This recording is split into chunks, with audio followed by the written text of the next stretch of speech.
ఏడాది పాలనలో కూటమి ప్రభుత్వం చేపడుతున్న ప్రజా సంక్షేమ విధానాలు నచ్చి ఎంతో మంది తెలుగుదేశం పార్టీలో చేరుతున్నారు. నక్కపల్లి మండలం నెల్లిపూడి గ్రామ సర్పంచ్ కొలుకులూరి సురేష్ వర్మ వైసీపీని వీడి తెలుగుదేశం పార్టీలో చేరారని హోంమంత్రి అనిత అన్నారు. సురేష్ వర్మ తెలుగుదేశం పార్టీలోకి జాయిన్ అవ్వడం ఒక శుభసూచకంగా భావిస్తూ ఈ కార్యక్రమానికి ఇక్కడ విచ్చేసిన ప్రజలందరికీ కూడా పేరు పేరున నేను ధన్యవాదాలు, నమస్కారాలు తెలియజేసుకుంటూ, చేనేత కార్మికులు అన్న వాళ్ళు ఈ రోజు చాలా దుర్భరమైన పరిస్థితులు ఎదుర్కొంటున్నారు.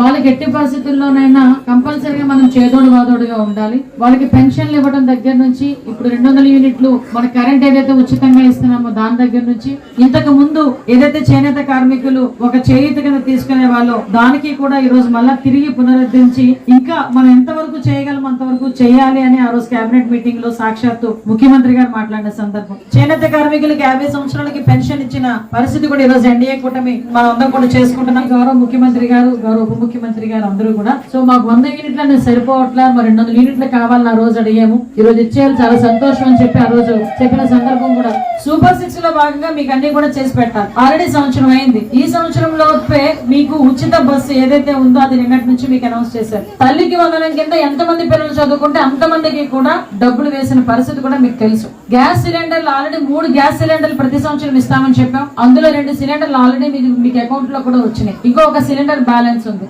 చాలా మంది ఇక్కడ వాటర్ కి ఇబ్బంది పడుతున్నామని చెప్పిన సందర్భం. నిజంగా నేను ఒకసారి ఏఈ గారితో మాట్లాడతానండి. రేపే వచ్చి ఒకసారి ఏఈ గారు వాళ్ళు కూడా సోమవారం మంగళవారాలు ఒకసారి ఏఈ గారిని పంపించి ఏ సోర్స్ నుంచి ఇక్కడికి వాటర్ తీసుకొస్తే కనుక ప్రజలు ఇబ్బంది పడకుండా ఉంటారో ఆ సోర్స్ ఒకసారి నాకు చెక్ చేయించండి. దానికి ఎస్టిమేషన్ వేసి పంపిస్తే ఇమీడియట్ గా మీకు వాటర్ కి ఇంటింటికి కుళాయికి కొంచెం టైం పట్టినా ఇమీడియట్ గా మీకు వాటర్ ప్రాబ్లం లేకుండా చేసుకునే బాధ్యత మేము తీసుకుంటాం. ఇంటింటికి కూడా కుళాయి ఇచ్చే బాధ్యత కూడా మేము తీసుకుంటాం.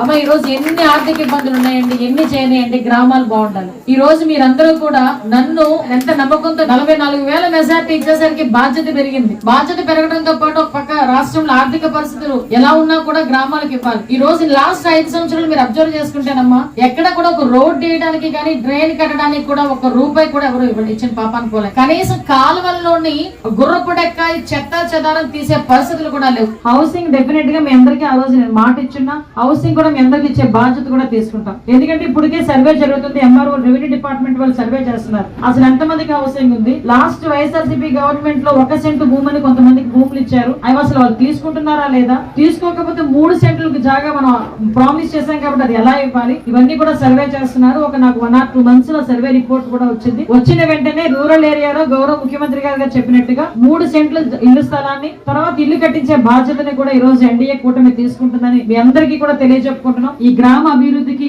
ఎన్డీఏ కూటమి తరఫున మీ ప్రెసిడెంట్ సురేష్ వర్మ గారికి, మీ పెద్దలందరికీ కూడా మేము కంపల్సరిగా చేదోడు వాదోడుగా ఉండి సపోర్ట్ చేస్తామని మీ అందరి దగ్గర తెలియజేసుకుంటూ సెలవు తీసుకుంటానమ్మా. జై హింద్.